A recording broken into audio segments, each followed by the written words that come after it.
में खुशी की लहर आप देख रहे हैं। एक अकेला पूरा प्रदेश पूरा भारत देख रहा है। एक अकेला कितने पे भारी पड़ रहा है भाई साहब, भारी पड़ रहा है बिल्कुल। और मैं इसी पे नरेंद्र मोदी जी के लिए दो लाइन बोलना चाहता हूँ। पत्थर पीस के मैदा नहीं हुआ, पत्थर पीस के मैदा नहीं हुआ। मोदी को हराने वाला कोई माई का लाल पैदा नहीं हुआ। बताइए क्या कहेंगे, भागे रास्ता नहीं मिलेगा। घमंड तो रावण को भी नहीं चला था। अच्छा, ज्यादा घमंड रावण भी नहीं चला था। देखिए चाय वाले के बाद गाय वाला जिस दिन प्रधानमंत्री बनेगा ना, दिल्ली से शपथ लेगा, मैं योगी आदित्यनाथ ईश्वर की शपथ खाता हूँ, प्रधानमंत्री पहला हिंदू राष्ट्र का जो तैयार होकर योगी आदित्यनाथ जी बनेंगे। और ये लोग जितने भी हैं, ये लोग को भागे रास्ता नहीं मिलेगा, विदेश भाग जाएंगे सब। की मॉडलिंग इतना खूबसूरत चेहरा, बहुत सुंदर, ये दाढ़ी बनवा के बिल्कुल चले, कितना गोरे गोरे है। और हरदम इनको मॉडलिंग में रहना चाहिए, मॉडलिंग व्यवसाय में इनको रहना चाहिए। राहुल गांधी को आप कह लीजिए बहुरूपिया। अच्छा, ये राहुल गांधी एकदम ईमानदारी की बात प्रमाणित कर रहा हूँ। कहीं वो जनेऊ पहन लेगा, तो कहीं वो जो है वो ईसाइयों वाला वो पहन लेगा, माला पहन लेगा, कहीं मुस्लिम वाली टोपी लगा लेगा। उसको हम लोग क्या समझें, बहुरूपिया नहीं कहेंगे आप। राहुल कभी पीएम नहीं बन सकता, ना कांग्रेस आएगी कभी। अब उनको मॉडलिंग करनी चाहिए। इनका चेहरा सबसे बढ़िया मॉडलिंग का है जी। ये जा करके जो करई करें, राहुल गांधी की तुलना अपने से थोड़ी कर सकते हैं। नमस्कार, आप सबका स्वागत है। आप देख रहे हैं खुदरंग और मैं हूं आपके साथ आयुष। विधानसभा चुनाव में 4 राज्यों के नतीजे आना शुरू हो रहे हैं और जो रुझान है वो हमेशा की तरह भाजपा की तरफ झुक चुका है। जहां एक तरफ इस रिज़ल्ट से पहले जितने भी कार्यकर्ता हैं, जितनी भी पार्टियां हैं, अपना अपना दम भर रही थी। कांग्रेस कह रही थी कि बीजेपी का पूरी तरह से सुपड़ा साफ हो जाएगा। भाजपा अपना दम भर रही थी कि इस बार हम 5 राज्यों में कहीं ना कहीं अपनी पार्टी बनाते नज़र आएंगे। और जो कहीं ना कहीं 4 राज्यों में सच साबित होता नज़र आ रहा है। मध्य प्रदेश में भाजपा की पहले से ही सरकार थी और वो वहाँ दोबारा से रिपीट होने जा रही है। और वहीं दूसरी तरफ राजस्थान और छत्तीसगढ़ में जहाँ कांग्रेस की सरकार थी, वहाँ पे कहीं ना कहीं भाजपा ने सेंध लगाने का काम कर दिया है। और रही बात तेलंगाना की, सिर्फ एक राज्य जो है वो तेलंगाना, वो कांग्रेस के हाथ आया है। तो चलिए यहाँ और लोगों से बात करेंगे, जानेंगे आखिर क्या वो मुख्य वजह रही कि कांग्रेस को इन राज्यों से हाथ धोना पड़ रहा है। तो चलिए इसी के साथ यहाँ पे कई सारे लोग जमा हैं बात करने के लिए। ये जो रुझान आए हैं कहीं ना कहीं कांग्रेस से हटकर भाजपा की तरफ चले गए हैं। सर, रुझान आने शुरू हो गए हैं। भाजपा अपनी बढ़त लगातार बनाती जा रही है तीनों राज्यों में। जहाँ पर कांग्रेस के जितने लोग थे कह रहे थे कि अब भाजपा का सुपड़ा साफ हो जाएगा, वो कहीं ना कहीं क्या मोदी मैजिक वहाँ भी चल गया है? मोदी मैजिक नहीं, भारतीय जनता पार्टी सबका साथ, सबका विकास, सबका विश्वास। जो इन लोगों ने भ्रष्टाचार वो सब किया, उसको जनता ने नकार दिया। जनता इतनी जागरूक हो चुकी है इस देश की। जो तुम सनातन पे बराबर टिप्पणी कर रहे हो, सनातन को मिटा देने की तुम बात कर रहे हो। इस देश की जनता 80% सनातन है और सनातन का विरोध वो बर्दाश्त नहीं करेगी। और दिन का दिन भारतीय जनता पार्टी और मजबूत होती जाएगी, क्योंकि ये सनातन धर्म और यहाँ हिंदुस्तान की जनता जागरूक हो चुकी है। इनकी लोगों के भ्रष्टाचार से इतना ऊब चुकी थी। आपने देखा होगा, किसी को एहसास नहीं था कि 160 सीटें हमारी मध्य प्रदेश में हो जाएंगी, 115 के करीब, 110 करीब राजस्थान में हो जाएंगी और 50 करीब छत्तीसगढ़ में। जबकि सारी मीडिया, जो मीडिया उनकी जो खरीदी हुई थी, वो मीडिया यही कह रही थी कि यहाँ किसी सी सूरत पे जो उनके खरीदे हुए लोग थे, जो उनके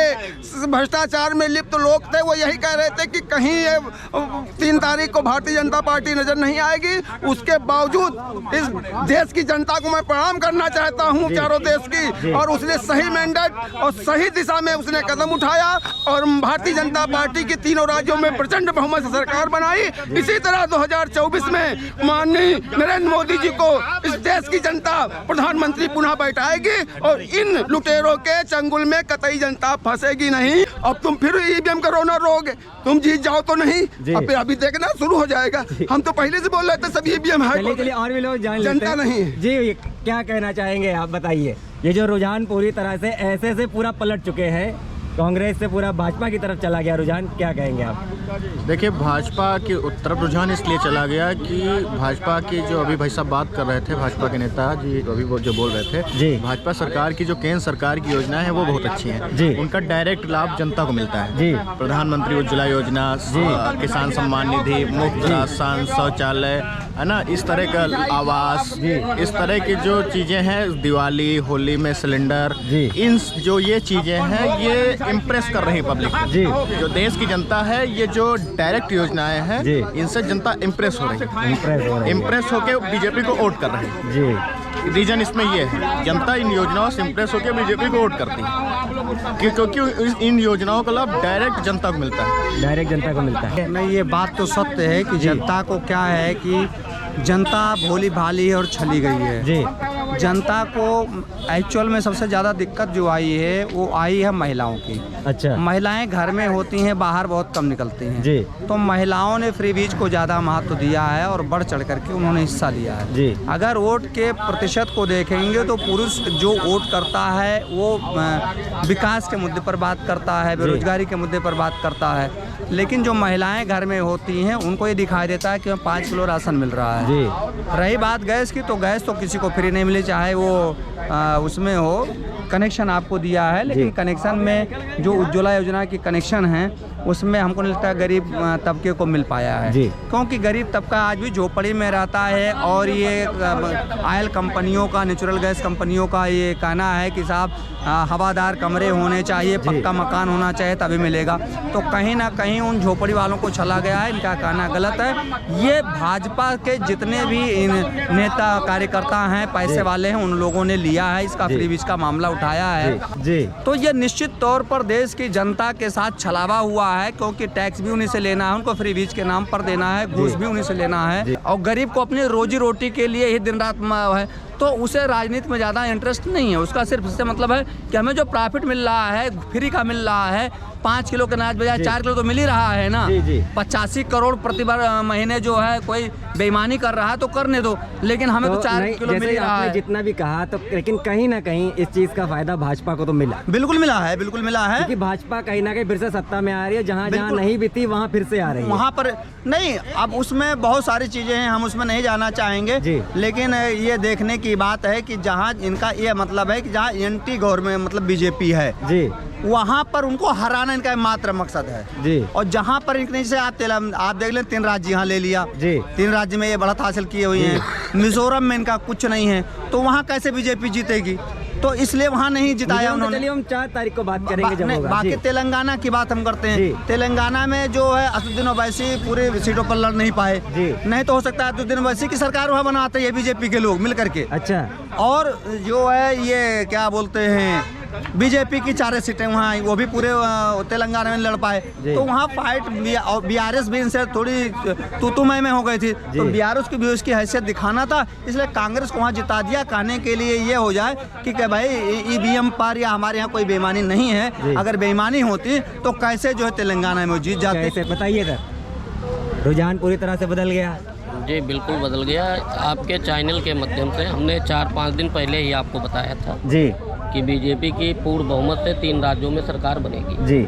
आपके चैनल के ही माध्यम से हमने ये बात को रखा था जी जी। बाकी ये जो जीत हुई है ये बीजेपी की जीत नहीं है, ये वहाँ की सब जनता की जीत, जनता की जीत है, बीजेपी की खुद की जीत। क्या बड़ी वजह लगती है आपको कि राजस्थान और छत्तीसगढ़ कांग्रेस के हाथ से छिन गया? ऐसा इन्होंने कार्य अपना अच्छा नहीं किया। ये धीरे धीरे हर जनता अब जागरूक हो रही है, सबको पता लग रहा है जी कि भाई कांग्रेस के शासन में 70 साल से हम कितने परेशानियों से बीतते आ रहे हैं जी। तो इसलिए हर जनता का रुझान जो है वो खाली बीजेपी की तरफ है, बीजेपी की तरफ है। इसलिए कोई भी पार्टी अब दिखती नहीं है जनता को, जनता का एक ही नज़र है बस बीजेपी बस। हाँ, खाली वही चल रहा है, योगी मोदी बस जी, यही हर जनता के दिल में छाया हुआ मतलब है। ये जलवा कायम रहने वाला है। ये बिल्कुल ये जलवा 2024 के चुनाव में भी देखने को मिलेगा। मैं आज फिर भविष्यवाणी कर रहा हूँ, लिख लीजिएगा जी जी। 400 पार जाएगी बीजेपी, 400 पार, हाँ एकदम गारंटी है, लिख के रख लीजिए। चलिए ये तो इसमें पढ़ जाएगा चैनल पे, 400 पार की सर ने यहाँ पे बात कर दी है जी। चलिए और भी लोगों से जानेंगे। देखिए, सबसे पहले जी मैं वहाँ के जनता के बहुत तहे दिल से धन्यवाद देना चाहता हूँ जी। जनता के फैसला स्वीकार करना चाहिए जी, सभी भी पार्टियाँ जी। जनता ने भारतीय जनता पार्टी को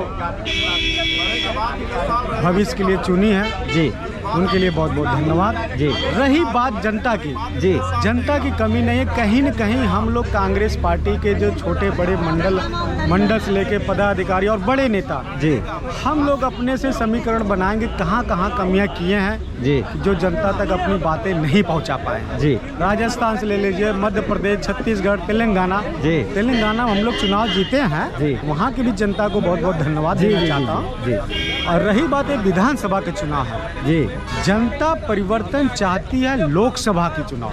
अच्छा, ध्यान दीजिए जी जी जी। विधानसभा लोकसभा में फर्क है, ये तो कहानी ही पलट गई। हाँ जी, जी। विधानसभा लोकसभा में फर्क है, जैसे गांव के प्रधानी और विधायकी में फर्क होता है जी जी। जैसे गांव की प्रधानी जब चुनाव होती है जी, तो गांव के पटदार भी साथ नहीं देते हैं जी, ठीक है जी। इसलिए तो जनता लोकसभा के जो चुनाव होगा उसमें परिवर्तन चाहती है। 2024 में जो देश के प्रधानमंत्री बनेंगे उसमें परिवर्तन चाहता है, तो देश के प्रधानमंत्री कांग्रेस पार्टी की ही बनेगा।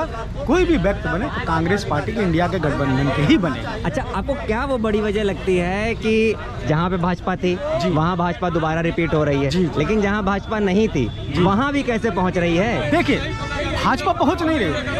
भाजपा कहते हैं ना सत्य और झूठ, आज जो जीत हुई ना जी, झूठ के जीत हुई है, सत्य हमेशा थोड़ी कठिनाइयाँ आती है। अच्छा, मतलब आपका कहना है कि भाजपा ने कहीं ना कहीं छल किया होगा। छल किया। अच्छा, तो इसलिए जो छल है ना जी, सत्य के रास्ते में चलने में थोड़ी कठिनाइयाँ आती है, लेकिन सत्य आज नहीं कल सत्य की जीत 100% होगी।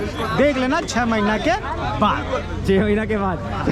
सर यहाँ बैठे हैं, सर बताइए, इन्होंने कहा ये छल से जीती है। आनंद, इनकी बात सही है, इनकी बात सत्य होनी चाहिए और जनता अपनी मूर्ख नहीं, जनता इनको जवाब देगी। अब ये लोग जनता पे सीधा आरोप कर देते हैं। जब ये लोग नहीं जीतते तो जनता को बेवकूफ बनाना, अरे जनता का खाओ, जनता को कितने दिन बेवकूफ बनाओ तो अब जनता बनेगी बेवकूफ, और उसी का नतीजा है। अभी तो क्या, अभी ये देख लेना पूरे देश से साफ हो जाएंगे। जीती है, देखिए मतलब इस छल को क्या हम ईवीएम घोटाले से जोड़ सकते हैं कि ईवीएम में कहीं ना कहीं गड़बड़ी करी गई? देखिए, ईवीएम अगर होता तो हम लोग 5 के 5 राज्यों हम लोग के जीत जाते हैं। ईवीएम का यहाँ पे बिल्कुल, अगर ईवीएम देखिए इन लोग का शुरू से रोना है, जहाँ ये हार जाते हैं वहाँ ईवीएम का निकाल देते कि ईवीएम सेट था, और जहाँ ये जीत जाते हैं वहाँ ईवीएम का नाम नहीं लेते हैं। अभी जैसे घोसी का इलेक्शन हुआ था तो उसमें हम लोग हार गए तो वहाँ ईवीएम का नाम नहीं आया। अगर वही हम लोग जीत जाते तो ईवीएम सेट थी। अब वही इन लोग के पास विपक्ष का सेम यही चीज है, अगर हारते जहाँ जहाँ वहाँ ईवीएम का नाम लेते हैं। तो इन लोग की फितरत है, ईवीएम वगैरह कुछ नहीं है। हमारी जनता बहुत समझदार है, जागरूक जनता है हमारी, वो देख रही है देश के अकॉर्ड कि कौन कैसा है, और इसलिए नरेंद्र मोदी जी को दोबारा फिर से चुना गया है। और 2024 में बम्पर तरीके से हम लोग की जीत होगी, अखंड जीत होगी, अखंड एक तरफा जीत होगी। और हमारी जनता बहुत ही पूरी तरीके से जागरूक है, और इसलिए हमारी जनता काम पे बात करती है, काम देख रही है, विश्वास देख रही है, और सबका साथ सबका विकास सबका विश्वास के साथ हमारा नरेंद्र मोदी जी का नारा है। इसलिए भारतीय जनता पार्टी को वहाँ से जिताया गया है, और इसलिए जो है पूरे जितने भी विपक्ष के जितने भी लोग हैं उन्होंने सबका गठबंधन किया था। गठबंधन नहीं था, मैं शुरू से कह रहा हूँ ये ठगबंधन है। इसलिए जो है जनता देख रही है कि भाई ये गठबंधन, जो एक दूसरे के लोग शकल देखना पसंद नहीं करते थे, आज वो गठबंधन करके बैठे हुए हैं। ठीक है, जो एक दूसरे की शकल नहीं देखना पसंद करते थे भाई साहब, आज वो गठबंधन करके बैठे हुए सिर्फ एक चाय वाले को हराने के लिए।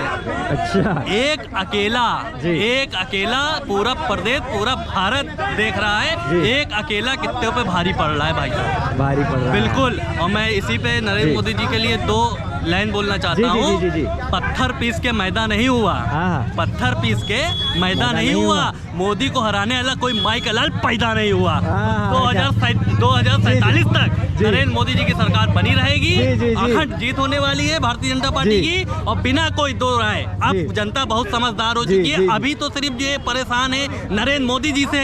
हम तो कह रहे हैं कि आप परेशान मत होइए, चाय वाले के बाद गाय वाला जिस दिन प्रधानमंत्री बनेगा ना, दिल्ली से शपथ लेगा, मैं योगी आदित्यनाथ ईश्वर की शपथ खाता हूँ, प्रधानमंत्री पहला हिंदू राष्ट्र का जो तैयार होकर योगी आदित्यनाथ जी बनेंगे। और ये लोग जितने भी हैं, ये लोग को भागे रास्ता नहीं मिलेगा, विदेश भाग जाएंगे सब। बताइए क्या कहेंगे, भागे रास्ता नहीं मिलेगा? घमंड तो रावण को भी नहीं चला था। अच्छा, ज्यादा घमंड रावण भी नहीं चला था। देखिए, याद है ना